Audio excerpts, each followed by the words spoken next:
बिस्मिल्लाहिर्रहमानिर्रहीम। अस्सलाम वालेकुम नाज़रीन, आपका मेज़बान मोहम्मद रिज़वान आजिज़ आपके सामने अपने प्रोग्राम के साथ हाज़िर है। नाज़रीन, आज जिस हस्ती के साथ मुलाकात करने के लिए हम यहाँ पे आए हैं, गुफ्तगू करने के लिए हम यहाँ पे आए हैं, उस हस्ती का मैं बज़ाते ख़ुद जितना शुक्रिया अदा करूँ उतना कम है। क्योंकि आज मैं जिस मकाम पे पहुँचा हूँ ये सब मैं ऐसा ही कहूँगा कि उनकी वजह से ही है। मैं ज़ीरो से हीरो हुआ, उनकी वजह से हुआ।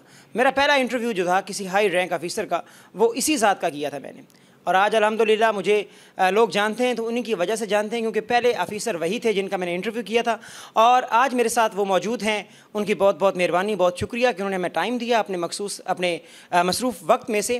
जनाब मेरी मुराद डॉक्टर अब्दुल खालिक साहब ASP हैं, पंजाब पुलिस में अपनी ड्यूटी सर अंजाम दे रहे हैं और माशाल्लाह बहुत ही अच्छे ऑफ़िसर हैं।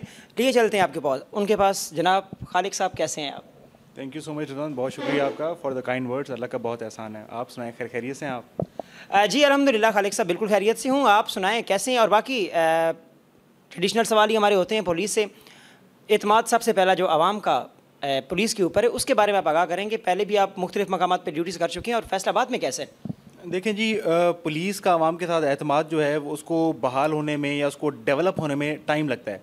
और मेरा ख्याल है कि अगर आप इसको एक इस पर्सपेक्टिव में देखें कि over the period of time police आज कहाँ खड़ी है, तो मैं समझता हूँ कि पुलिस आज विज़ावी अवाम के साथ बहुत एक अच्छे मुकाम पे खड़ी है। अवाम का एतमाद भी है पुलिस के ऊपर और अवाम ट्रस्ट करते हैं कि जब कोई प्रॉब्लम होता है, इशू बनता है या जब कभी पुलिस की हेल्प की ज़रूरत होती है तो पुलिस रिस्पॉन्ड करती है और इसी तरह आहिस्ता आहिस्ता ट्रस्ट डेवलप हो रहा है। इसके साथ मैं ये ऐड ज़रूर करूँगा कि चूँकि पुलिस एक महकमा ऐसा है जिसमें हम बैक वक्त दो लोगों के साथ डील कर रहे होते हैं। हर केस में दो पार्टीज़ इन्वॉल्व हैं। जब एक पार्टी को as per merit, as per law support किया जाता है, फेवर किया जाता है, तो दूसरी पार्टी डेफिनेटली, वो party who does not get its way, वो अगेंस्ट बोलती है पुलिस के। तो पुलिस का जो आप ये कह लें कि जो एतमाद का रेशो, अगर हम ये कहेंगे जी 100% हो जाएगा, मेरा ख्याल है ये एक नामुमकिन सी बात है। बिकॉज एक पार्टी को आपने नाराज़ करना ही है जो मेरिट पे नहीं है, और जो बंदा मेरिट पे वो खुश होगा। तो 50% लोग आपसे वैसे ही सेटिस्फाई नहीं होंगे। लेकिन मैं समझता हूँ कि अब पुलिस बहुत अच्छा काम कर रही है और आवाम पुलिस से एतमाद करती है। बिल्कुल नाज़रीन, जो पुलिस है आपके जानो माल की हिफाजत की ज़ामिन होती है। जैसा कि आपकी सरहदों की हिफाजत आपकी आर्म्ड फोर्सेस कर रही हैं, वैसे ही महकमा शहरी दिफा की तरफ से जो पंजाब पुलिस या पाकिस्तान पुलिस है वो आपके घरों की हिफाजत, आपकी जानो माल की हिफाजत करती है। मज़ीद जो मेरा आपसे सवाल है हिफाजत से ही, ये अभी जो ये क्रैश चल रहा है पाकिस्तान में, ये कोरोना वायरस के हवाले से मैं देख रहा हूँ कि पंजाब पुलिस के जवान जो हैं अपनी ड्यूटीज़ जो हैं वो सर अंजाम दे रहे हैं। बहुत टफ़ ड्यूटीज़ हैं उनकी, दिन रात अपनी ड्यूटीज़ सर अंजाम दे रहे हैं और काफ़ी सारे पुलिस ऑफिसर जो हैं वो शहादत भी हासिल कर चुके हैं इस ड्यूटी के दौरान में। आप क्या कहते हैं इस बारे में? जी रिजवान, ये आपने बड़ा अच्छा और बड़ा पर्टिनेंट सवाल किया है। कोरोना की वबा जो कि पूरी दुनिया में फैल चुकी है, इट्स अ पेंडेमिक नाउ। कोई एपिडेमिक नहीं है, पेंडेमिक है, जिसका मतलब ये पूरी दुनिया में फैली हुई है। पुलिस पाकिस्तान में फ्रंट लाइन फोर्स के तौर पे काम कर रही है। हर जगह पे पुलिस मौजूद है। कोरोना के ख़िलाफ़ दिफा में, जंग में, जिहाद में पुलिस सफ़े अव्वल में खड़ी हुई है। और मैं समझता हूँ कि ये हमारा फ़र्ज़ भी है, बीइंग अ पुलिस ऑफिसर भी और बीइंग अ पाकिस्तानी भी। और पुलिस बड़े ऐसे तरीके से इसको सरअंजाम कर रही है। आपने सही फरमाया कि इसमें पुलिस अपनी जानों का नजराना भी दे रही है। बहुत से पुलिस अफसरान जवान शहीद भी हो चुके हैं, लेकिन हमारे हौसले इससे पस्त नहीं होंगे। और इंशाअल्लाह ताला जब तक ये वबा हमारे मुल्क से चली नहीं जाती, हम इसी तरह सीसा पिलाई दीवार की तरह इसके आगे खड़े रहेंगे। आप जनावाला में ड्यूटी सर अंजाम दे चुके हैं, उसके बाद फैसलाबाद में यहाँ पीपल्स कॉलोनी में अपनी ड्यूटी सर अंजाम दे रहे हैं। आप क्या कहते हैं फैसलाबाद डिस्ट्रिक्ट में क्राइम रेट जो है, जो क्राइम मेन जो कौन सा शोबा है जिसमें काम करने की ज़रूरत है पुलिस को? देखिए जी, चूँकि ये people's colony it's a urban centre, तो यहाँ पे किसी भी अर्बन सेंटर की तरह स्ट्रीट क्राइम जो है वो ज़्यादा है। यहाँ पे स्ट्रीट क्राइम के हवाले से हम बहुत ज़्यादा फोकस करते भी हैं। अपनी पेट्रोलिंग है या हमारी वैसे जो इन्फॉर्मेशन होती है, जो हमारे टारगेटेड ऑफेंडर्स होते हैं, जो हैबिचुअल ऑफेंडर्स हैं, उन पे हम काम करते रहते हैं। हर वक्त हमारी टीम्स एक्टिव होती हैं, उनके ख़िलाफ़ काम कर रही होती हैं। तो स्ट्रीट क्राइम मैं समझता हूँ कि बीइंग अर्बन सेंटर यहाँ पे ज़्यादा है और उसके ख़िलाफ़ हम मुकम्मल काम कर रहे हैं और इंशाल्लाह ताला उसमें कमी लेके आएंगे। एक नासूर जो हमारे नौजवानों को ख़राब कर रहा है मनशियात, और मनशियात फ़रोश जो हैं वो फैसलाबाद में बहुत ज़्यादा हैं। और ख़ास तौर पर आपका इलाका जो है इसमें तो काफ़ी ज़्यादा है। जनावाला रोड सारा ही तकरीबन जो मनशियात फ़रोशों में सफ़े अव्वल पे है। आप क्या कहते हैं इस बारे में? आपकी जो पुलिस फोर्स है वो कहाँ तक इनके खिलाफ काम कर रही है? मैं आपसे थोड़ा सा डिसएग्री करूँगा इस मामले में। मेरा ख्याल है कि रीसेंट टाइम्स में जितना फैसलाबाद में मंशियात फरोशों के ख़िलाफ़ काम हुआ है, शायद ही कहीं और हुआ हो और इतनी ज़्यादा इंटेंसिटी के साथ हुआ हो। तो फैसलाबाद में जो भी आपके बड़े बड़े नामी ग्रामी मंशियात फरोश थे, उनकी लिस्टें बनवाई गई ताकि उनके ख़िलाफ़ प्रॉपर एक तरीक़ाकार के साथ काम किया जाए ताकि कोई बच ना पाए। तो उन लिस्टों के मुताबिक जो जो लोग मुतहरिक थे, मंशात फरोशी कर रहे थे, उनके खिलाफ एक्शन लिया गया। Most of them, I would say majority of them, they are behind bars now. उनके खिलाफ काम किया जा चुका है, उनके खिलाफ पर्चे दिए जा चुके हैं, वो जेलों में हैं। और चंद एक जो बच गए हैं, अभी भी एक्टिव हैं, उनके खिलाफ भी हम काम कर रहे हैं। और मंशात फरोशी में बहुत ज़्यादा कमी वाक़ई हुई है और मैं समझता हूँ ये फैसलाबाद पुलिस की बड़ी कामयाबी है। बिल्कुल राइट, ये बहुत बड़ी कामयाबी है। और फैसलाबाद में आप डिस्ट्रिक्ट पूरे में तकरीबन आप देखा बाला डिस्ट्रिक्ट है, आप ये समझते हैं कि क्राइम रेट में काफ़ी हद तक कमी हुई है?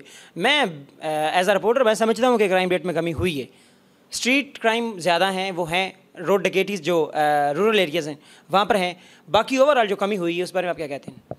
बिल्कुल रिजवान, आपने बिल्कुल सही फरमाया। क्राइम में एक खातिर ख्वाह कमी आई है। और इवन जो हमारी रोड रॉबरीज हैं या रोड पे जो वारदातें होती हैं, कोई झपट्टा वगैरह लग जाता है, उसमें भी खातिर ख्वाह और वाज़े कमी वाक़ई हुई है। इसमें कोई शक की बात नहीं है। साथ साथ मैं ये भी कहना चाहूँगा कि जब से ये दुनिया बनी है, क्राइम है, जो बैड एलिमेंट्स हैं, जो बैड एग्स हैं, बिल्कुल ऐसा ही है, तो वो मौजूद हैं और वो मौजूद रहने हैं। क्राइम कहीं पे भी ये कह देना कि ज़ीरो हो जाएगा, ये नामुमकिनात में से है। लेकिन कमी बिल्कुल वाक़ई हुई है। मज़ीद भी हम कोशिश कर रहे हैं कि इसको मज़ीद नीचे लेके जाएं। और ये बड़ी खुशाइन बात है कि आप लोग भी इस बात का इदराक रखते हैं कि क्राइम में एक वाज़े कमी आई है और इंशाल्लाह ताला मज़ीद उसको हम बेहतरी की तरफ लेके जाएंगे। बिल्कुल, जब से आप फैसलाबाद में आरपीओ रिफत मुख्तार राजा साहब तशरीफ़ लेके आए हैं यार, उनके साथ सोहेल चौधरी साहब, उनके आने के बाद फैसलाबाद में कमी देखी गई है। और ये बिल्कुल वाज़े, मैं ऑन द कैमरा ये बात कर रहा हूँ कि ये वाज़े नज़र आ रहा है, उनके आने के बाद फैसलाबाद में क्राइम रेट में काफ़ी हद तक कमी देखी गई, क्राइम ग्राफ नीचे आया है। आप अपने ऑफिसर से एतमाद आपका कैसे?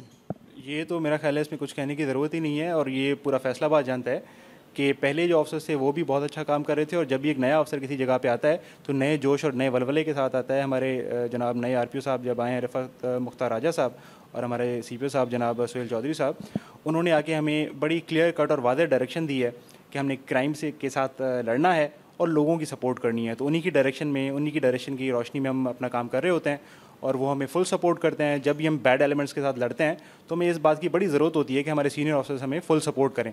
और अल्हम्दुलिल्लाह उनकी तरफ से हमें फुल सपोर्ट है और उनकी डायरेक्शन की रोशनी में हम अपना काम कर रहे हैं और इंशाल्लाह जारी रखेंगे और मज़ीद फैसलाबाद के लोगों को रिलीफ मिलेगा। फैसलाबाद पुलिस की एक जानिब जो है वो कोरोना वायरस और दूसरी जानिब जराइम पेशा अफराद हैं। आप पुलिस के जवानों को क्या पैगाम देना चाहेंगे इस वक्त? जी, मेरा ख्याल है बड़ा ही अच्छा आपका सवाल है। आपने बिल्कुल सही फरमाया कि हम दोनों तरफ से लड़ रहे हैं। और मेरा ख्याल है पुलिस एक ऐसा इदारा है, हम हर वक्त किसी ना किसी जंग में जुटे रहते हैं। हमारे लिए पीस टाइम है ही नहीं, we are always at war. वो कभी बैड एलिमेंट्स की सूरत में है, कभी मंशात फरोशों की सूरत में है, कभी डकैतों की सूरत में, कभी कोरोना की सूरत में, कभी किसी कुदरती आफत की सूरत में। तो police is always at war. मैं अपने जवानों को ये मैसेज ज़रूर देना चाहूँगा कि इस जंग में बढ़ चढ़ के हिस्सा लें। लेकिन सबसे पहले ये भी बड़ा ज़रूरी है कि आप एहतियात करें। जब हम ऐसी जगहों पे जाते हैं जो कि जहाँ पे पेशेंट्स होते हैं कोरोना के, या हम पब्लिक में जाते हैं, कहीं भीड़ होती है, उनको हटाने के लिए, उनको मुंतशिर करने के लिए या उनको रिक्वेस्ट करने के लिए कि जी यहाँ से आप मूव कर जाएँ, जब हम वहाँ पे जाते हैं तो जवानों को ये मैं ज़रूर कहूँगा कि अपनी प्रोटेक्शन पहले करें, मास्क वगैरह का इस्तेमाल करें, अपने हाथों को साफ़ रखें। जिस तरह अब तो पूरा पाकिस्तान जानता है कि 20 सेकंड्स तक आपने अपने हाथों को धोना है साबुन से, वो धोते रहें। सैनिटाइज़र का इस्तेमाल करें और ख़ुद भी महफूज रहें, अपने प्यारों को भी महफूज रखें और आवाम को भी महफूज रखें। बिल्कुल। इसके बाद जो मेरा लास्ट क्वेश्चन है आपसे वो ये है कि आप आम आवाम को, उनके मुहाफ़िज़ होने के नाते आम आवाम को आप क्या हिदायत जारी करना चाहेंगे? जी, फैसलाबाद के अवाम को मैं ये बहुत ही दिल से ये बात कहूँगा कि अपनी पुलिस पे ट्रस्ट रखें, हम पे एतमाद करें। हम अपने घरों को, अपनी फैमिलीज़ को छोड़ के ईद के दिनों में भी ऑफिस में बैठे होते हैं, रोड्स पे मौजूद होते हैं, सिर्फ़ आपके लिए, सिर्फ़ हमारी जो आवाम है उनकी जान और माल की हिफाजत के लिए। तो हमारे ऊपर ट्रस्ट करें, हम बहुत मेहनत कर रहे हैं।